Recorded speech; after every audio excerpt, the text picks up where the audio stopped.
నమస్తే బాబాయ్, మీ పేరు? వెంకటేశ్వరరావు విట్టి. బాబాయ్, ఇది రాజానగరం అనే గ్రామ పంచాయతీలో ఉన్నాం మనం. ఇక్కడ ఏ ప్రభుత్వం వస్తే బాగుంటుంది ఈసారి?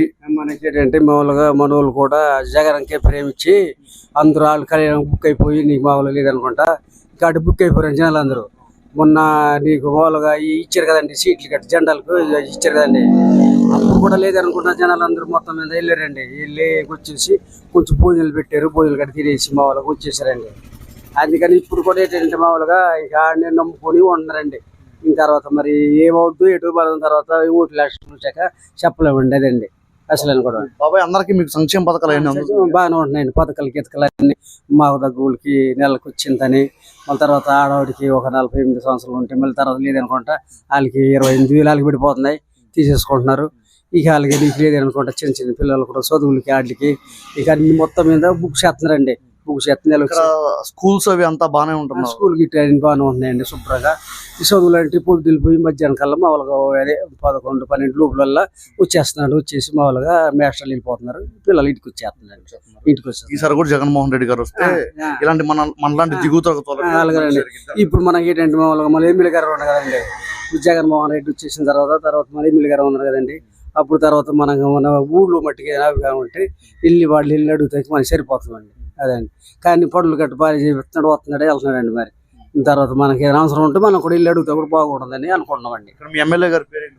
అది బాలరాజు అండి, తెల్లం. ఆయన వాళ్ళంతా బాగానే చేస్తున్నారా? మీకు అందరూ అందుబాటులో?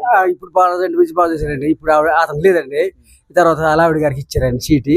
మరి ఆవిడ వచ్చాక మరి ఎలా చేద్దాం మరి తెలియదండి. అదండి. అందుబాటులో ఉంటారు. సమస్య వస్తే అందరూ కలిసి అందుబాటులో ఉంటామండి, కలిసి ఉంటాం, చక్కగా ఉంటాం. ఇప్పుడు ఏంటంటే నీకు మామూలుగా ఏదనుకుంటే మన ఊళ్ళో కానీ ఏదైనా జరుపుకోవడం ఉందనకండి, అప్పుడు మన ఊళ్ళో అందరూ ఆటో కట్టించుకుని అక్కడికి వెళ్ళిపోతారండి. అక్కడికి వెళ్ళిపోయిన తర్వాత అప్పుడు చక్కగా కూర్చుని చక్కగా మాట్లాడి అప్పుడు మళ్ళీ వచ్చేస్తే తర్వాత ఒక వారం రోజులు పోయాక వచ్చేస్తారు ఇంటికి. ఊరు వచ్చేసి మొత్తం ఇవన్నీ మొత్తం దాన్ని శుభ్రం చేసి చేస్తారండి. అదండి. ఇలాంటి పరిపాలనే మనలాంటి వాళ్ళకు ఉంటే బాగుండదండి, సూపర్ ఉండదండి, పర్వాలేదండి. మరి తర్వాత ఇప్పుడు మట్టికి ఆవిడ నిలబడిందండి. గెలిచిద్ది అంటారు? ఏమన్నా చెప్పలేము మనండి. ఇప్పుడు ఏంటంటే అంటే నీకు లేదనుకుంటా ఇటు అటు అటు ఉండరండి మనుషులు, చెప్పలేము కదా, మీరేనని చెప్పలేము. తర్వాత ఇక ఆవిడ వస్తే ఇటు తెలుగుదేశం, బీజేపీ, జనసేన 3 కుంభకైంది కాబట్టి ఇప్పుడు ఖచ్చితంగా జగన్ వచ్చేస్తాడు. ఎందుకంటే ఇటు ఎమ్మెల్యే కూడా ఇప్పుడు బొర్గన్ సీన్కి కాకుండా జనసేనలు ఇచ్చారు. జనసేనలు ఇస్తాం వల్ల 80% ఆల్రెడీ నెగ్గేసినట్టుగా. అతను ఎవరికి తెలియదు. అటు జిలిమిల్ సైడ్ తప్ప ఈ సైడ్ ఎవరికి తెలియదు. అతను 80% వచ్చేసినట్టుగా ఎమ్మెల్యే పక్క. నెక్స్ట్ ఏంటంటే జగన్ కూడా సీఎం అయిపోతాడు. అన్ని పథకాలు అన్ని వస్తున్నాయి. ఇప్పుడు ఎవరికి రాను, కొంతమంది రాని వాళ్ళకు ఉంటాయి, కొంతమంది వచ్చిన వాళ్ళకు ఉంటారు. రాని వాళ్ళు ఏం చెప్తారు, రాలేదంటారు. వచ్చిన వాళ్ళు ఏం చెప్తారు, వచ్చారని చెప్తారు. నాకైతే జగన్ అయితే పరిపాలన బాగుందని చెప్తున్నది. ఎందుకంటే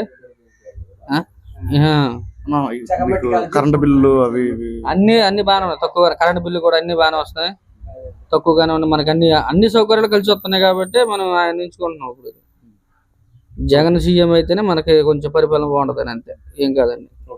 థ్యాంక్ యూ సో మచ్ అన్న. కానీ మనకంటే మామూలుగా